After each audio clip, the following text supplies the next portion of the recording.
Hola, ¿qué tal amigos de la ciencia de lo pedagógico? Un nuevo capítulo. Seguimos con la percepción de los sistemas escolares. Hemos recorrido varios países de América Latina, también Estados Unidos, y a lo mejor en algún momento también hablaremos de España. Ojalá que alguien por ahí nos escuche y grabe un programa. Pero hoy día tenemos un nuevo sistema escolar latinoamericano, y es el sistema escolar de Paraguay. Pronto estaremos con un amigo que va a conversar sobre el tema y vamos a dialogar cuáles son los pros y los contras del sistema escolar de allá. Así que vamos con la intro.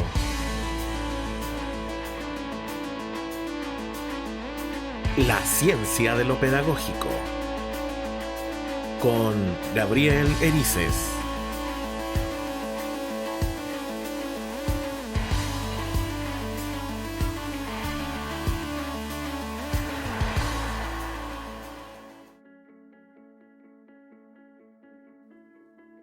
Como les dije, amigo, antes, estamos de nuevo en un nuevo capítulo de la ciencia de lo pedagógico y tenemos un gran invitado, un gran amigo de la ciencia de lo pedagógico, pero no lo conocí aquí, sino que con la NRPA, con la Red Personal de Aprendizaje.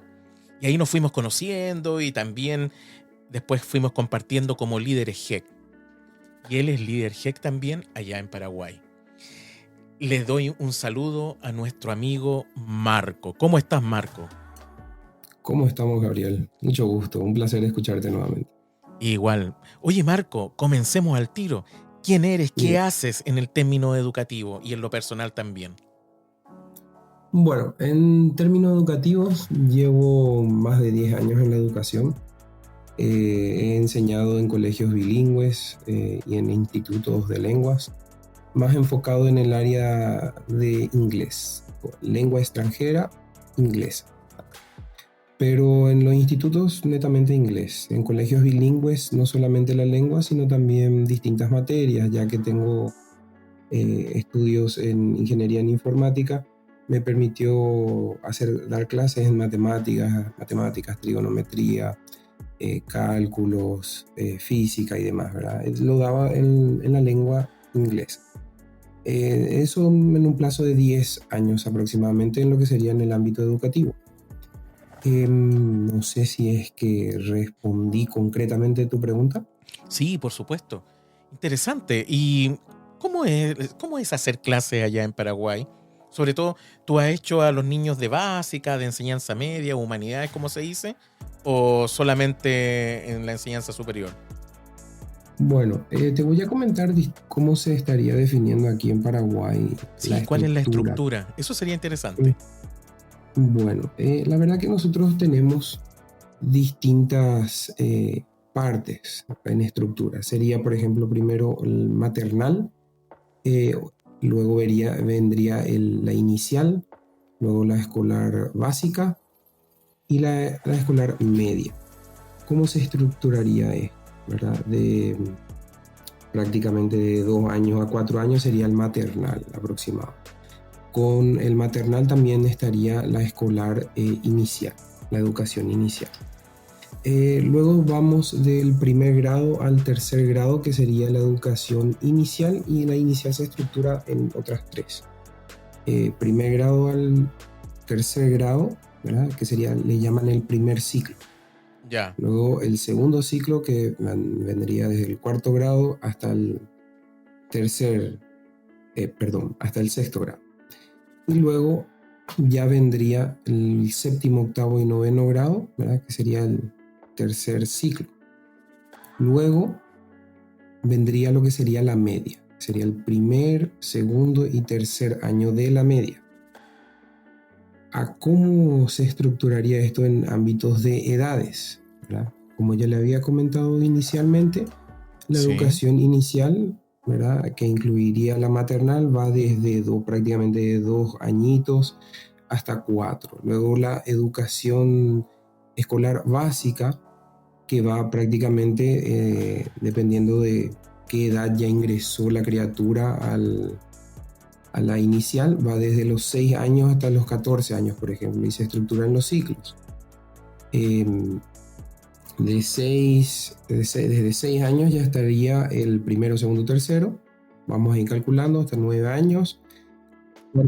Cuarto, quinto, sexto. Vamos calculando, sería aproximadamente 11 o 12 años, dependiendo cómo ingresó la criatura a la escolar inicial. Y luego tendríamos séptimo, octavo, noveno, que sería desde aproximadamente 12, 13 años hasta 15 años. Luego vendría la media, ¿verdad? 16, 17, 18 años. Algunos jóvenes terminan un año antes porque ingresaron a temprana edad. Eso ya sería, ¿por qué sería ese caso? Lo que sucede es que si uno nace, por ejemplo, en enero, febrero, ¿verdad? Ya esa criatura usualmente no quiere, dependiendo de la edad, ya no es aceptada por ser muy pequeña o muy grande en términos de edad. Y así, por ese simple caso, entran algunos, en otros sí, en otros no, y luego va ese desfasaje de un año de edad. ¿Y más o menos Eso a qué edad sería. estarían terminando toda enseñanza media? La enseñanza media terminaría entre los 17 y 18 años. Oye, ¿y tú en qué edades has hecho clases? Rangos. Ya, yo estuve desde tercer ciclo siempre. La verdad es que Ya. en estos 10 años que he estado, me he especializado solamente en la educación de tercer ciclo y medio. Oye, y en ese sentido, bueno, nos metimos ya a la sala, pero a partir de la estructura que nos contaste, de esto que tiene todos estos años de trayectoria escolar, pero ese es el tema de la trayectoria fundamentalmente.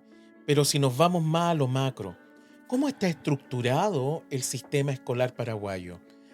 Tienen un Ministerio de Educación, obviamente, ¿cierto? Correctísimo, así mismo. Y a partir de eso, ¿cómo se va distribuyendo en los distintos lugares?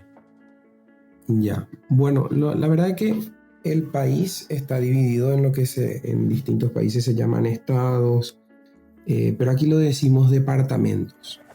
Así como que estás viviendo en algún lugar en un departamento, correctísimo, así se le dice. La razón no lo sé, pero en fin. Departamentos. Y cada departamento luego tienen sus designados en el ámbito educativo, ¿verdad? Y esos designados tienen lo que serían los coordinadores de las regiones. Estamos hablando de macro a micro. Ya. Los coordinadores de regiones otra vez tienen encargados que van por sectores en las ciudades, ¿verdad?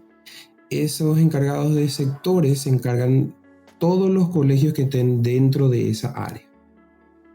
Ellos son los que vendrían a hacer los análisis o pruebas, llamémosle, del ámbito ministerial y del ámbito, bueno, de otro ámbito sería lo estructural por la edificación, ¿verdad?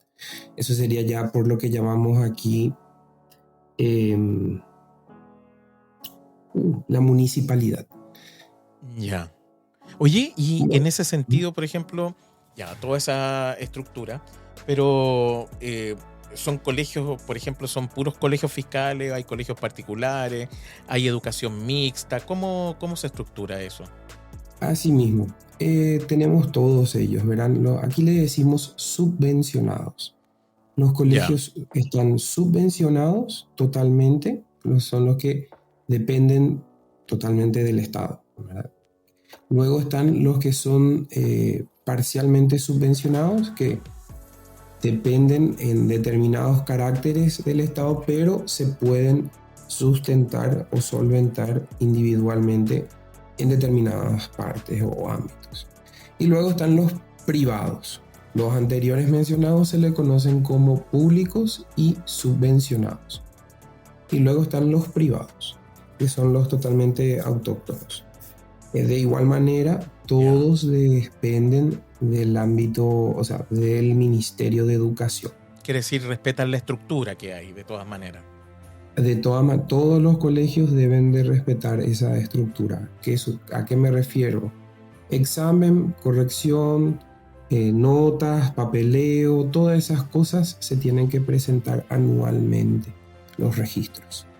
Oye, Marco, ¿sí? Diga. Oye, y cómo, bajando a la escuela ya, ¿cómo se estructuran los equipos directivos? Y los equipos técnicos también. Ya. Esto ya dependería del tipo del colegio, ¿verdad? Y como había mencionado, público y privado, pero la estructura básica, que todos siguen, pero le cambian de nombres, sería el director general, ¿verdad? Y al mismo nivel estaría el administrador o el encargado administrativo. Ellos usualmente trabajan de la misma manera, o sea, en conjunto, a eso me refiero. Ya. Luego ya vendrían los que serían los directores de estas áreas que mencioné, ¿verdad? Director de la media, Ya. también le llaman coordinadores, ¿verdad? Pero eso ya sería de escalafón. De coordinador a director hay una diferencia, ¿verdad? Perfecto. Serían la de la media y tercer ciclo, segundo ciclo y primer ciclo, y luego tendría el de inicial o maternal, ¿verdad? Ya. En total serían 3.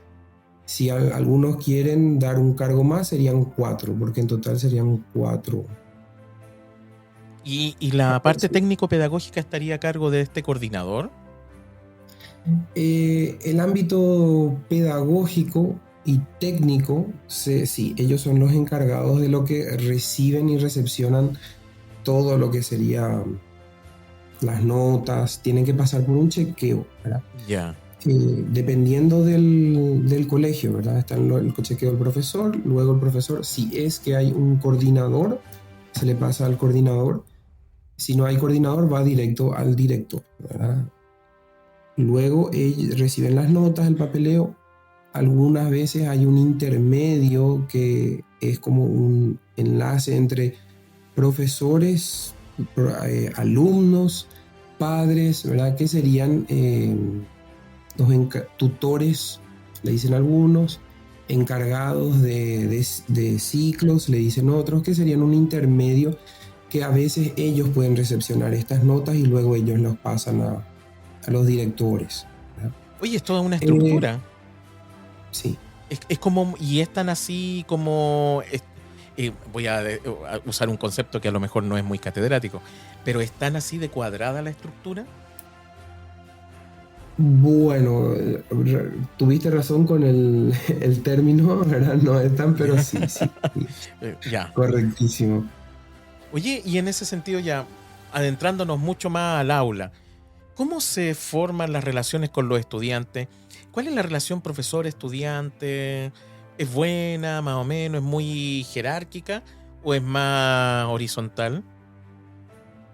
Nuevamente esto ya depende de cómo va enfocado el colegio, cómo lo enfoca el colegio. Algunos son bastante cuadrados, ¿verdad? Es profesor-alumno, no hay que tener ningún tipo de amistad con ellos.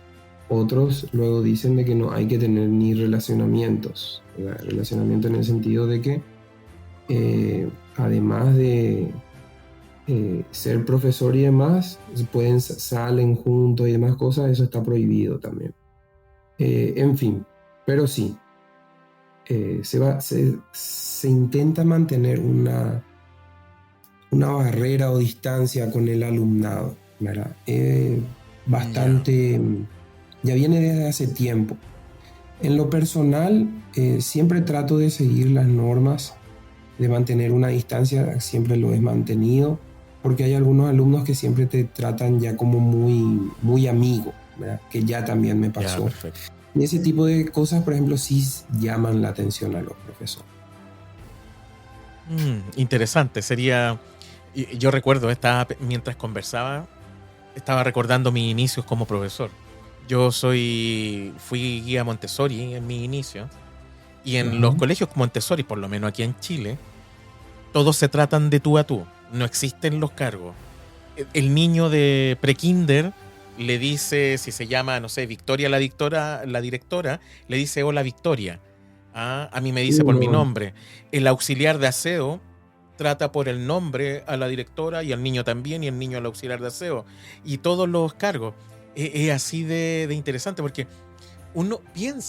se piensa de que al tutearse, que se llama el concepto que se usa acá, o a decir por el nombre de pila, es falta de respeto. Y en el contexto Montessori eso no, porque todos somos personas, somos seres humanos y tenemos el mismo respeto, y el decir el nombre no indica, o tutear a alguien no indica que no le tengo respeto. Entonces yo me crié en ese contexto.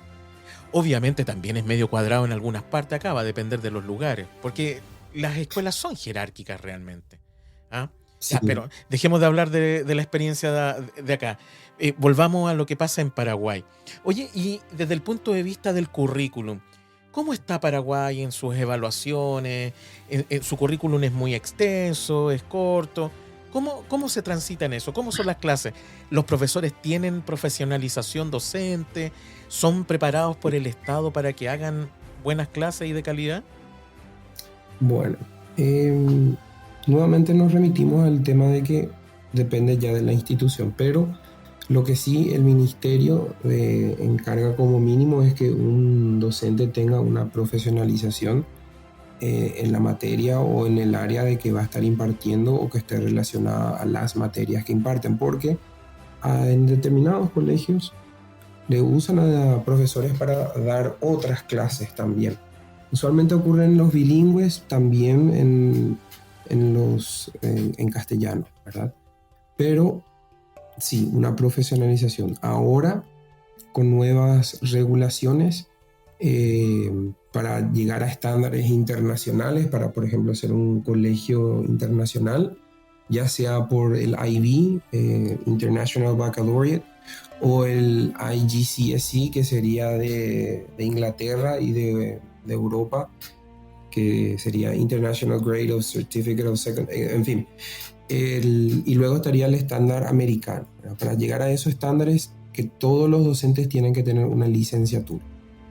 Sí, lo escuchaba en las noticias hace unos meses atrás, parece, que también el gobierno paraguayo, el Ministerio de Educación, había contratado para este proceso a la Universidad Católica, a la Pontificia Universidad Católica de Chile.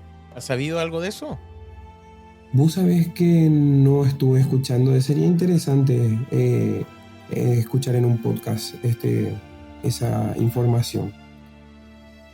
No sabía. Sí, interesante, y eso fue hace algunos meses atrás. No sé si se ha llevado a cabo o no, pero fundamentalmente como para asesorar al gobierno paraguayo. Oye, y en ese sentido, desde el punto de vista, ¿el ministerio actualiza las capacitaciones a los profesores de Paraguay? ¿Es gratuita esa capacitación y es de calidad o no? Bueno, yo espero que este audio no sea transmitido en el Paraguay nomás, ¿verdad? Pero voy a tirarlo al canal nacional de Paraguay. Bueno, hay capacitaciones, algunas son gratuitas, otras se pagan como un porcentaje mínimo, ya sea por la consumición o por la certificación. Hay gratuitos, como mencioné. En cuanto a la malla curricular y demás, mira, no quiero hablar, como le decimos acá, chutar en contra de nuestro arco, ¿verdad? Pero necesitamos todavía mucho. La verdad que, por ejemplo, para serte honesto, nosotros tenemos a nivel nacional, tenemos la percepción de que un país ejemplar prácticamente en el ámbito educativo sería Chile. ¿Para qué te iba a mentir? Ejemplar, así, con todo y las creces. Pero lo que sí nosotros queremos siempre llevar a un ámbito, no sé por qué, pero muchos sistemas educativos que se estuvieron implementando, que hasta el momento creo que hubieron 3, ya 4, ¿verdad? Que no dan resultado porque el enfoque es errado y no se continúa correctamente. Nos remitimos más al sistema español. Los anteriores 2 sistemas fueron españoles, que sería de primaria, secundaria y luego de este que estamos teniendo actualmente. Oye, ¿y por qué crees que no resultan esa instalación de sistema? Bueno, la dificultad que hay acá en el país son varias.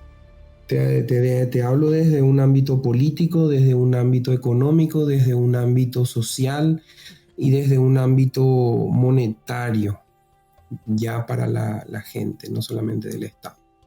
El Estado no invierte mucho, ¿para qué te voy a mentir? No invierte en la educación. Y si invierte, toda inversión se da en pequeñas cuotas y Ya. la mayoría del dinero se lleva, ¿verdad? Políticas todo se basa en públicas. dinero. Sí. Hace falta políticas públicas que apunten, yo creo, a lo mejor a mirarlo no desde los lados y las ideologías políticas, sino que pasan la mayoría de los países. Yo creo que la educación y la salud son un botín político. Y eso no debería ser, yo creo. De hecho, los países desarrollados que buscan algo distinto en esto, lo tienen una mirada a largo plazo. Yo creo que eso falta instalar fundamentalmente en nuestros países. Sería interesante que fuera así. Oye, Y Marco. yo creo, Sí. diga. No, dime. No, yo creo que lo que quería decir más es que yo creo que en Chile por lo menos se implementó eso, ¿verdad? O notamos, te hablo de una perspectiva extranjera, ¿verdad? Vos tendrás obviamente la perspectiva nacional, pero Sí. siempre tuvimos una perspectiva muy positiva en lo que sería la educación chilena, en el ámbito literal de la literatura, en la educación argentina, en el ámbito, por ejemplo, de motricidad, la educación brasilera, y así, Ya. ¿verdad? Cada país tiene una... Por ejemplo, en Chile la inversión al sistema educativo fue enorme y fue algo que llevó a, por lo menos de una perspectiva extranjera, a Chile a ser uno de líderes regionales. Pero como te comento, nosotros tomamos más sistemas educativos españoles últimamente. Oye, pero, y de ahí, fue interesante lo que acabo de escuchar de ti, sobre todo cuando empezaste a ver características de distintos sistemas. Eh, pero, ¿qué característica crees tú que tiene, sacando estos sistemas que están poniendo, así como ya vamos a implementar el español, en algunos casos incluso también el cubano, el estadounidense, el británico, todo eso? Pero qué, escudriñando, ¿qué de particular podría tener y que fuera un plus para el sistema paraguayo, el sistema escolar de Paraguay? ¿Qué de esencia tiene? Porque cuando dijiste, por ejemplo, Argentina, nombraste la literatura, por ejemplo. Dijiste Brasil, la motricidad. ¿Qué podría tener el sistema paraguayo como para desarrollarlo y profundizarlo desde ahí? Porque siempre miramos desde afuera. Pero ¿qué tienen los que están con nosotros como para poder generar que este engranaje comience a moverse por sí solo? La capacidad que tiene de adaptarse el paraguayo. Eso creo que es lo único que puedo sacar de positivo en general, ya que hemos sido conejillos de indias de distintos sistemas educativos desde hace años, muchos años. Y en todos hemos intentado encajar. En la gran mayoría, digamos que hemos logrado y en otros no. Pero nos adaptamos. Eso creo que puedo rescatar de la capacidad que tiene el paraguayo para... No dicen, esto es lo nuevo, esto tenemos que hacer. Bueno, hay que hacerlo, está. Y así. Porque, ¿sabes por qué di esas diferencias nacionales? ¿Ya? El país es bastante chico. No tuvo tanta literatura como Argentina. Tenemos grandes escritores, ¿verdad? Que son paraguayos, Roa Bastos y demás. Pero no es consumido. Se intenta que el paraguayo lo consuma, o sea, no solamente la literatura nacional, sino, o sea, se hizo ese enfoque hace pocos años, pero no consume literatura. No es una persona que no quiere leer mucho. No puedo dar una explicación más que decir depende del nivel social y de la inculcación en el hogar, ¿verdad?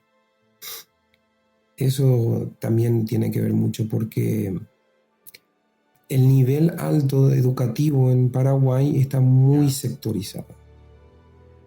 Es muy elitista, clasicista.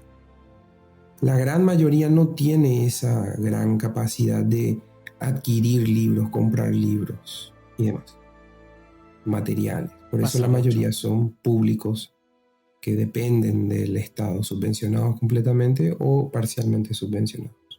Oye, Marco, Sí, sí, es complejo, ¿cómo se llama? Yo creo que sería interesante en algún momento, a lo mejor tener un programa en donde estemos por lo menos unos 5 o 7 conversando las características de los sistemas educativos, pero mirándolo como sus características principales. Tomando en cuenta algo, y aquí yo me sí, voy a arriesgar con lo que voy a decir. El sistema de educación que tenemos hoy en día es un sistema del siglo XVIII-XIX. ¿Ah? correcto. Por lo tanto, es un sistema educacional que ni siquiera es latinoamericano. Es un sistema Europeo. educacional europeo, en donde hay una estructura muy rígida, demasiado rígida, jerárquica Muy absolutamente, vertical, sí. muy vertical. Pero resulta que nosotros los latinoamericanos, en nuestras raíces, en los pueblos latinoamericanos, hay educación también. Antropólogos han descubierto y han investigado eh, cómo se llevaba a cabo la educación en las sociedades antiguas de América Latina, en toda la Ok. etapa precolombina. Y se utilizaba mucho el tema, por ejemplo, del acompañamiento.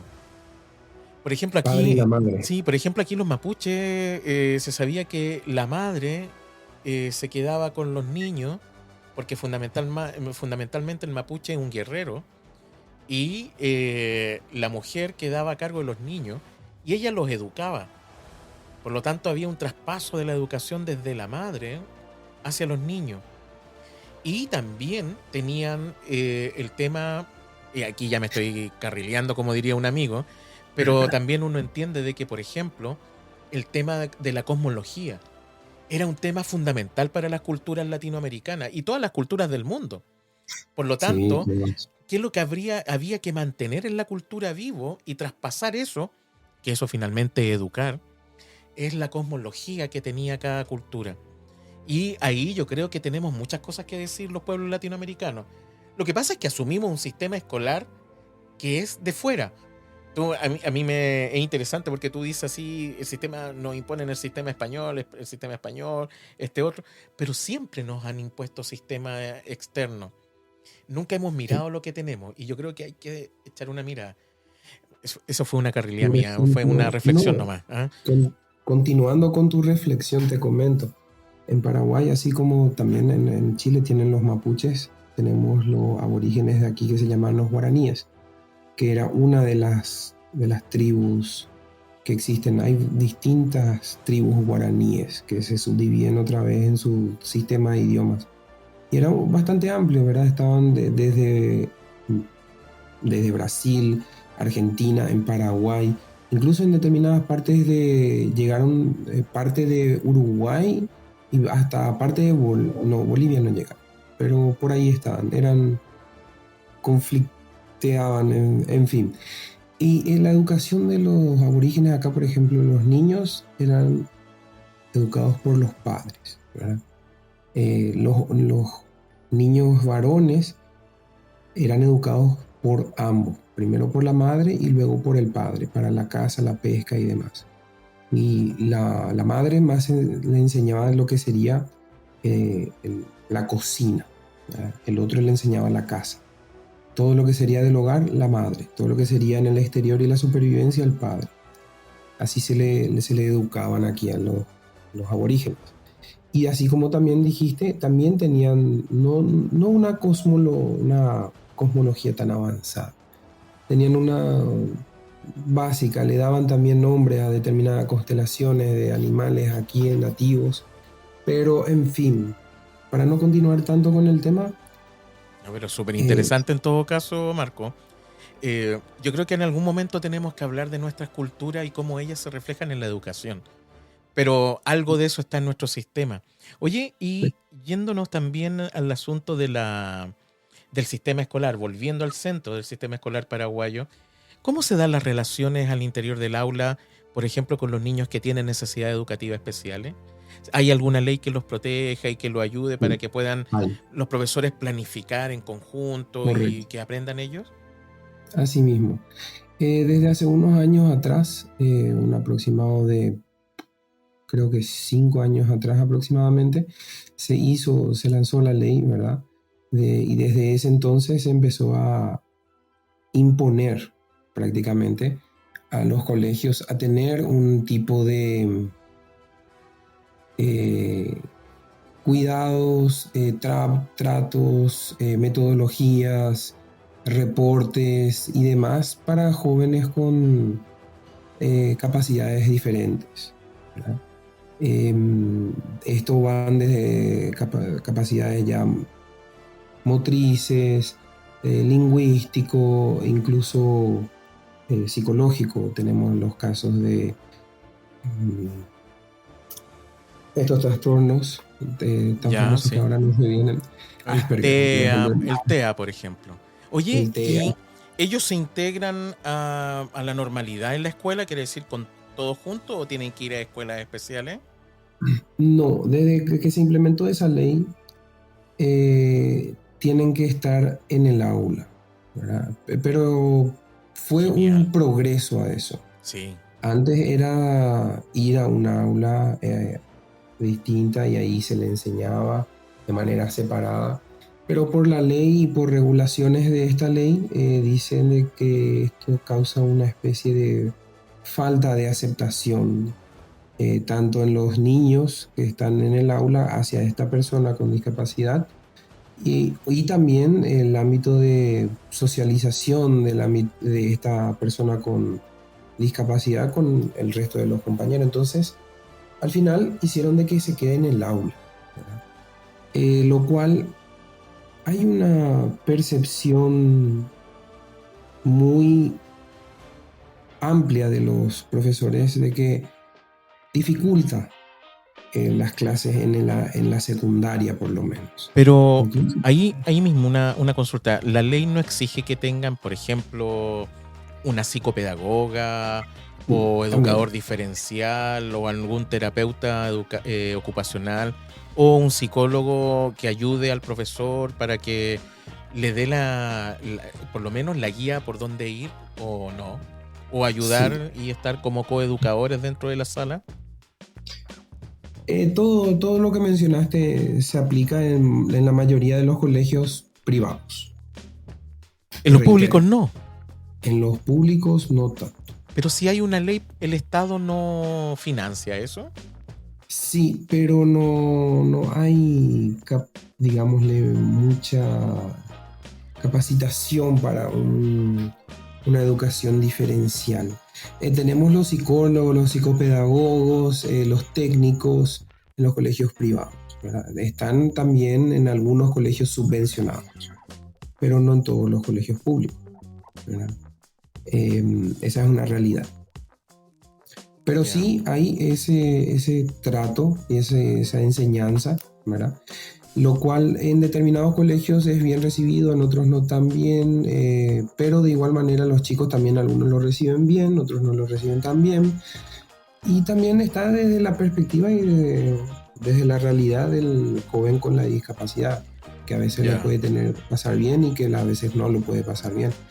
Por ejemplo, en algunos colegios que yo he conocido, tuvieron que adaptar mucho de su estructura para un joven que tenía una discapacidad de piernas, andaba en su silla de ruedas. Y a él, por ejemplo, él no podía subirse, obviamente, entonces le hicieron rampas por todas partes. Lo mínimo. Claro, lo mínimo. También varantes, manijas en determinados lugares para que él pueda sostenerse. Por ejemplo, en los baños hicieron tanto en los de primaria como en la secundaria, porque no era el único caso, baños enfocados para personas con este tipo de discapacidad.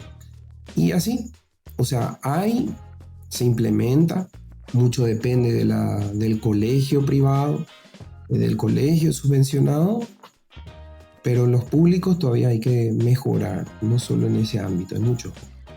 Oye, Marco, ¿y la relación escuela-familia? ¿Cómo está? Bueno, este es un tema bastante sensible, ¿verdad?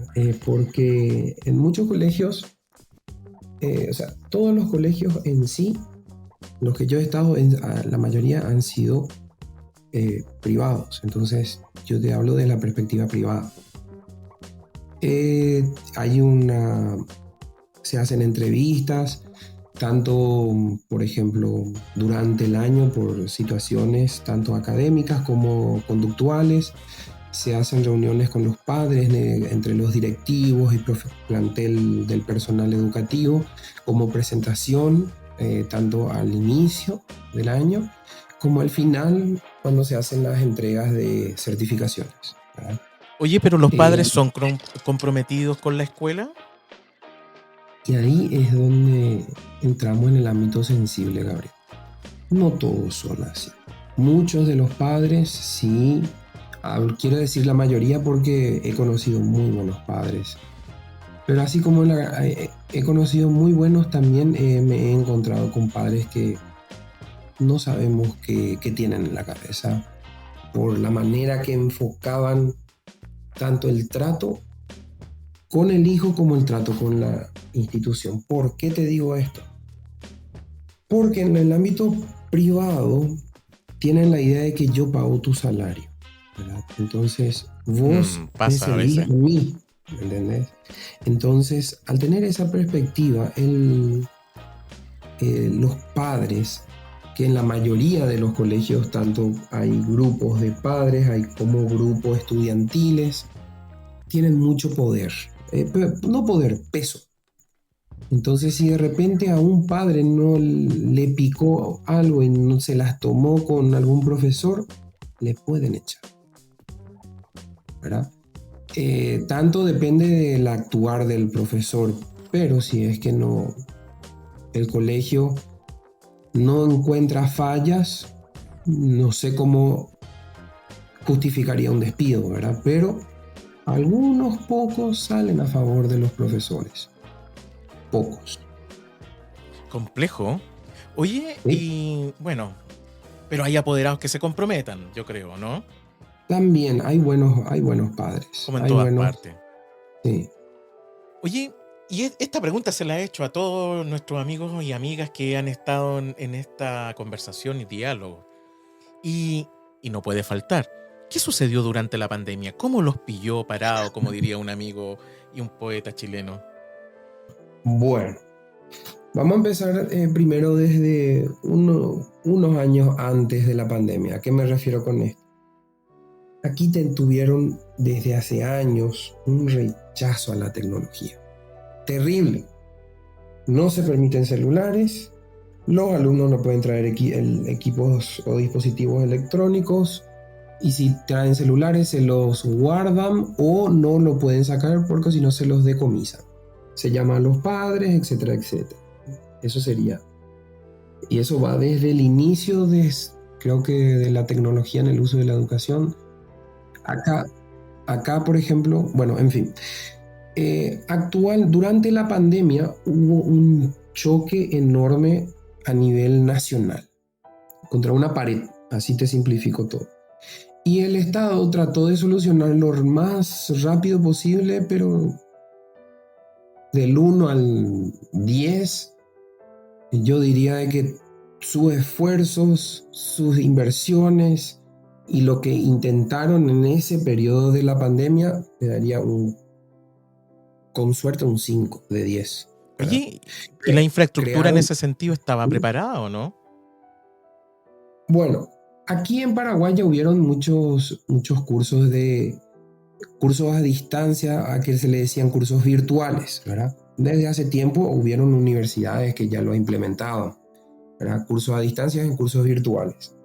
Pero no hicieron un enfoque sincrónico. Era asincrónico porque usaban la plataforma Moodle. No sé si conoce, creo que obviamente sí, conoce. sí. El Moodle. Entonces, ellos, por ejemplo, era asincrónico, no era sincrónico. Entonces no había una interacción, por lo tanto todavía no había un ambiente completo en lo que sería en el ámbito remoto, ¿verdad? Pero sí era virtual. Desde hace años, y te hablo ya más de 10 años, mucho más, sino por ahí. Pero, por ejemplo, eso tiene que ver con la preparación del sistema. Pero la infraestructura, por ejemplo, del país, ¿dio para poder tener conexiones? ¿En la casa No, hay conexión no, a internet de la familia o es poca? poca. ¿Poca? Nuevamente, la mayoría que lo podía acceder era en el ámbito privado. Algunos públicos subvencionados tenían también internet, pero la gran mayoría, desde públicos en general a subvencionados, usaban los paquetes de datos que se le conocen en los celulares.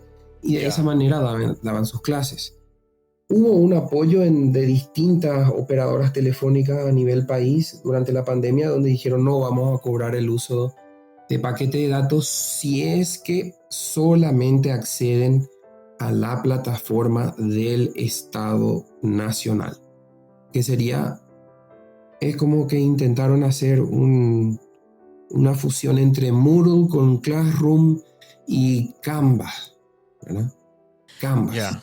Claro. Esa unificación de plataforma, tanto para diseño de programación y demás, todo lo hicieron, pero fue lento, no fue completo, hubieron muchísimos errores, tantos técnicos como de programación, como también incluso de digitación, errores ortográficos, de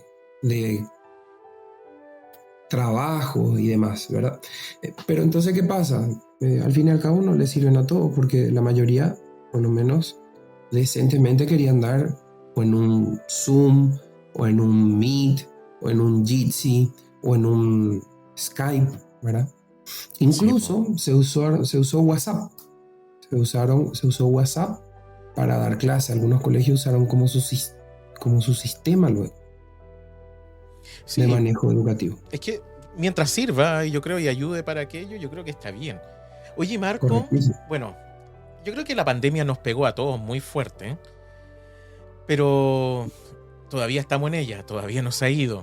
Ojalá que se vaya No. luego. Lo único que queremos todos, yo creo, es que se vaya luego esta pandemia. Pero ha costado. Oye, Marco, y haciendo una reflexión final ya de todo lo que hemos conversado sobre el sistema educacional de Paraguay, ¿podrías darnos una reflexión? Tienes 3 a 5 minutos en donde compartas una reflexión, pero mirando a futuro. ¿Qué es lo que te gustaría también que cambiara, que hicieran en el sistema escolar de Paraguay? Incluyéndote a ti dentro de esa transición también, porque todos tenemos que irnos transformando, salir de nuestro estado de comodidad para generar cambios también en los sistemas. Todo tuyo el micrófono, Marco. Muchísimas gracias, Gabriel. Bueno, últimamente hemos notado determinados esfuerzos del ministerio en apoyo en el ámbito público con computadoras, equipos en general electrónicos, e incluso acceso a tecnología o internet. Sería interesante que eso siga y se esfuerce, ¿verdad? Sería interesante que el sistema y las metodologías se adapten. No quiero decir que cambien completamente para no ser chocante, pero se adapten no solo a las necesidades de los alumnos, porque al fin y al cabo todo esto es por ellos.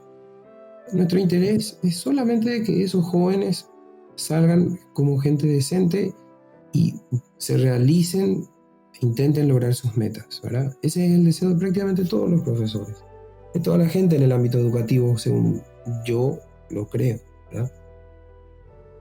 Pero sería interesante que en mi caso, en lo personal, me vaya más enfocando en lo que sería la capacitación, asesoría y consultoría, ¿verdad? En el ámbito educativo, tanto por mis certificaciones como mi interés en la tecnología y mi conocimiento en la implementación en la educación. Y sería interesante que el profesorado del nivel país en sí se enfoque más en lo que sería las mejoras en la metodología, no solamente en persona, sino en virtual. Porque yo les puedo asegurar de que esto del ámbito remoto, híbrido, virtual y demás va a ser fijo. La gente va a preferir lo que sería en persona, pero se va a abrir de a poco a nivel mundial. Y esperemos que eso también llegue aquí a Paraguay, porque lastimosamente en mi país, todo lo que serían actualizaciones, mejoras, innovaciones y demás, no se recibe tan pronto. Al fin y al cabo, a veces sí se acepta. Eso es mi opinión. Te agradezco por todo, Gabriel, de verdad. No, muchas gracias a ti, Marco. Interesante. Metodología. Yo creo que nos hace falta a todos profundizar en la metodología, en la didáctica. Yo creo, Correcto. y en la evaluación, yo creo que estamos al debe también con la evaluación. Es fundamental. Eso es algo que tenemos que cambiar, Gabriel. Sí. La evaluación es solamente una manera de tener como registro si es que lograste los estándares. Pero el tema de los estándares, lo que queremos lograr es el aprendizaje, no estándares, a mi parecer. Ahora, Que el alumno desee aprender, nada más. Sí. yo creo que la evaluación nos ayuda también a saber cuánto han aprendido, pero la verdadera evaluación. No estoy hablando, Claro. Mira, yo no demonizo los estándares tampoco, yo creo que los estándares están bien.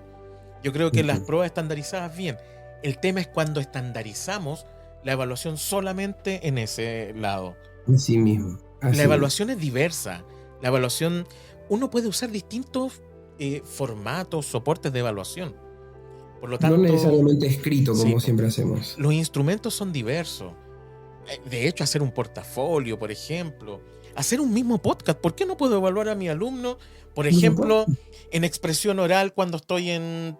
No sé si se da acá en primero o segundo medio en lengua y literatura. Si voy a hacer expresión oral o expresión en el idioma extranjero que tenga cada país, hagamos un podcast. ¿Y cómo se expresan y cómo se entrevistan? Si están pasando el periodismo, las entrevistas, ¿por qué no utilizamos un podcast? ¿Por qué no tomamos una cámara de algún celular o el audio de algún celular y hacemos un podcast, hacemos un video? ¿Por qué no diversificamos? Los niños aprenden también haciendo. Y por ahí van las habilidades, yo creo. Correctísimo. Eso, Acá pues. algo que no te comenté, Gabriel, Sí, dime, te pido Marco. por interrumpirte, es de que los de la media, que serían un primero, segundo y tercero, que serían de los 16 a 18 años, ellos reciben lo que sería el bachillerato, un bachiller. Y hay distintos bachilleres. Los más comunes aquí serían el científico, el básico, que sería ciencias básicas, ¿verdad? Y luego ya estarían otros muy comunes, pero ya más técnicos en el marketing, en la informática y en ciencias sociales, ¿verdad? Esos serían los tres más estandarizados y básicos, ya técnicos. Pero luego hay otros ahí para estudio de enfermería y demás, para la medicina, hay especializaciones para eso también, bachilleres para eso. Eso nomás te quería comentar, que olvidé haberte mencionado. Muy interesante. Bueno, pues amigo Marco, un gusto de haber conversado contigo. Igualmente. Yo creo que es fundamental lo que dijiste en tu reflexión. Metodología, buscar, avanzar, dar pasos, no quedarse atrás. Yo creo que todas las cosas tienen algo bueno. Y yo creo que si uno mira las cosas desde el punto de vista, desde la transformación del otro, vamos a ir transformándonos todos. Yo creo que eso es la educación. Sí. Es una transformación en movilización. Así que, estimado Marco, un gran abrazo por haber estado con la ciencia de lo pedagógico. ¿Ya? Igualmente. Que estés muy bien, Marcos. Éxito para ti. Chao, chao. Igual, un abrazo. Eso pues, queridos amigos de la ciencia de lo pedagógico. Tantas cosas que hemos conversado durante este capítulo. Reflexionamos respecto del sistema escolar paraguayo, sus aciertos y también sus desventajas, o sus desaciertos también.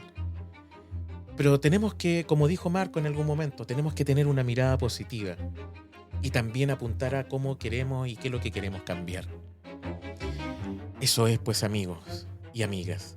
Recuerden poner like o favorito. Pongan este podcast en su favorito para que cada vez los notifique. Compártanlo con amigos y amigas, docentes de todo el mundo, porque para eso estamos, para seguir creciendo. Así que compártanlo, pongan like, favorito, descárguenlo, escúchenlo online desde la plataforma Spreaker, Apple Podcasts, Google Podcasts, Spotify Podcasts y muchas otras más. Así que eso, ha sido un gran diálogo en el día de hoy. Así que nos vemos y espero que les haya gustado aquí en La ciencia de lo pedagógico.